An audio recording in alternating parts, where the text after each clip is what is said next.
when dignity speaks louder. The man in the tailored slate suit stepped up to the counter of the Halstead Grand, a hotel so polished it practically gleamed self-importance. As he handed over his sleek, black Centurion card, no flourish. No fanfare. The clerk behind the desk barely glanced at it before eyeing the man from head to toe, his gaze lined with contempt. Kendrick Langston stood tall, calm, composed. His posture reflected years of navigating spaces not built with him in mind. But even still, the clerk, a sandy-haired man named Bryce Allen, chuckled just loud enough for the surrounding guests in the lobby to hear. "These cards are tricky," Bryce said, holding it like it might disintegrate in his hands. "Sometimes they're maxed out, especially ones like this." He didn't smirk. He didn't blink. But he had made his decision.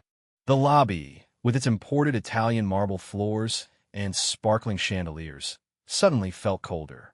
Kendrick noticed the glance exchanged between a couple standing nearby her, sunglasses perched high, his phone angled subtly in their direction. Bryce swiped the card wrongly, deliberately. Error. You sure this is the right one, sir?" "Try again," Kendrick replied, voice even. Another angled swipe. Another error beep.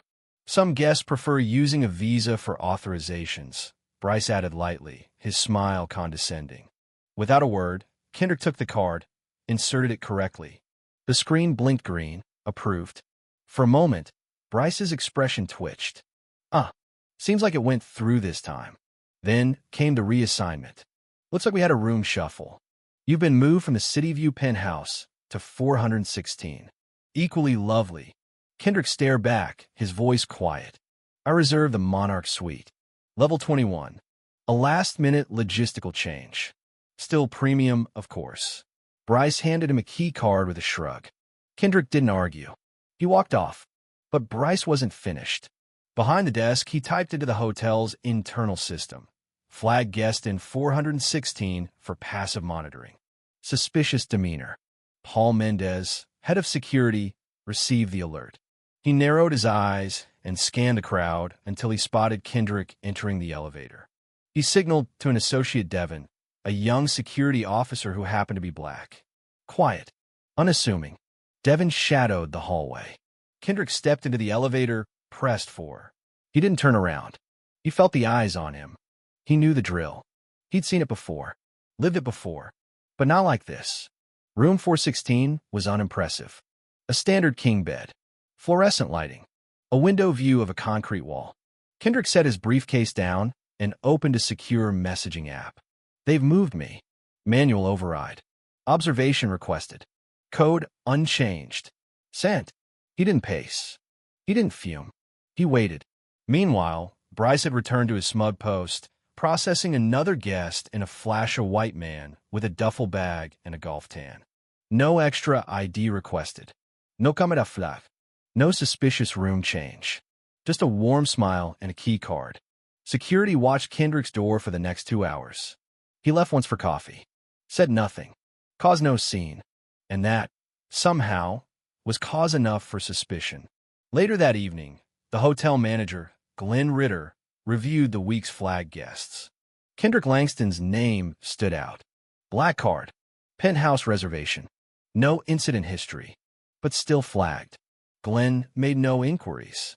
Because men like Kendrick, in spaces like this, were too often assumed to be anomalies at best. Intruders at worst. But Kendrick wasn't there to belong. He was there to assess. Langston Equity Group, his firm, audited luxury brands worldwide. Unannounced. Embedded. The Halstead Grand had been flagged for complaints of profiling and guest mismanagement. Kendrick's presence was no accident. The spa appointment. The executive lounge access. The suite. All prearranged. All part of the assessment. Next morning, he returned to the desk. Bryce greeted him with the same insincere professionalism. "Sir, do you have a second form of ID?" Kendrick presented both his passport and government-issued ID. Already scanned. Already approved. Bryce took his time. Turned them over like a customs officer. "These are fine," he said slowly. "But we'll need to verify something. Please wait." 10 feet away, Another guest, an older white man in cargo shorts, barked his room number at the desk. Bryce processed his check-in in seconds. No ID needed. No room change. No suspicion. Kendrick stood quietly, observing. He returned to his room, logged the discrepancies, flagged the footage. That afternoon, he requested access to the executive loungia feature guaranteed by his suite package. Claire, the assistant concierge, paused at her screen. "I'm sorry, sir. I don't see that listed on your profile." "Check again," Kendrick said gently. "It's included." Before she could respond, Bryce appeared. "That benefit is reserved for management-approved guests. Your tier doesn't cover it." "I booked the Monarch Suite," Kendrick replied. "Sometimes the system overpromises," Bryce said with a shrug. An hour later, Kendrick watched the same couple from earlier waltz into the lounge unchallenged. Bryce had manually granted them access. He'd seen it reflected in the mirrored wall behind the bar. Kendrick opened his laptop, monitored metadata streams in real time. Guest movement, overrides, internal chat logs. Bryce had tagged Kendrick's account. Needs second verification. This wasn't security protocol. It was engineered bias. Kendrick logged a new entry. Phase 2 complete. Behavior escalation observed. Proceed to monitoring. That evening, in the hotel cafe, Bryce passed Kendrick again and couldn't resist another dig. "I hope everything's to your liking," he said. "Though some guests find this place a bit aspirational." He said it casually, loudly enough for nearby guests to hear. "I only say that because our executive clientele often prefer more grounded accommodations. More fitting." Kendrick asked for a printed invoice. Bryce smirked. "Still processing. Might take a while. Perhaps the business center has a printer?" Kendrick asked. "Of course," Bryce replied, gesturing with exaggerated grace. "If there are any budget concerns, we also have affiliate properties." The camera caught everything, including a college student nearby who had quietly recorded the entire exchange. That night, the video went viral. No names, just faces, just tone, just dignity met with calculated condescension. Within 3 hours, Halstead Grand was trending, but not for its amenities. Travel influencers reposted the clip. Civil rights activists dissected the dialogue. Professional misconduct. Institutional bias. Racism masked as protocol. By midnight, reviews dropped. Journalists reached out. Management refused to comment. Inside room 416, Kendrick completed his audit. One more incident would trigger a full escalation. He didn't have to wait long. The next day, 2 uniformed guards approached him in the lobby. "Sir," one said, "please step outside with us." "For what?" Kendrick asked. "Policy.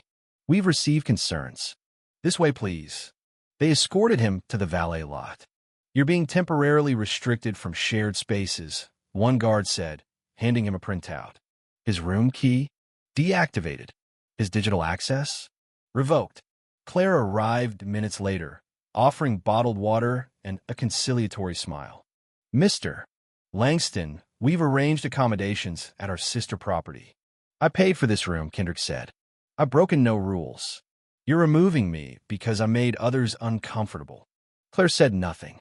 Kendrick reached into his coat and handed her a card. She read the title. Her eyes widened. "If you're going to remove me," he said softly, "understand who you're removing." Inside, Bryce watched the footage, confused, then alarmed. Something had changed. He rushed to the manager's suite. "We may have a problem." Glenn, the GM, played the footage. "Is this real?" he asked. "Yes," Bryce replied. "I think we misjudged him." "Undo it now," Glenn said, panic blooming. Too late. A senior override reinstated Kendrick's access. Across the system, alerts buzzed, auditor status confirmed. Immediate compliance requested. That afternoon, Claire received a silent nod from Kendrick across the lobby. She walked off without a word. By evening, 2 SUVs pulled up to the entrance. From them stepped legal representatives, compliance officers, and one man in a steel-gray suit, Roland Mercer, CEO of Paragon Equity Partners. He walked directly to Kendrick. "Mr. Langston," he said, extending his hand. "Thank you for your clarity. No fanfare. Just finality. Staff froze.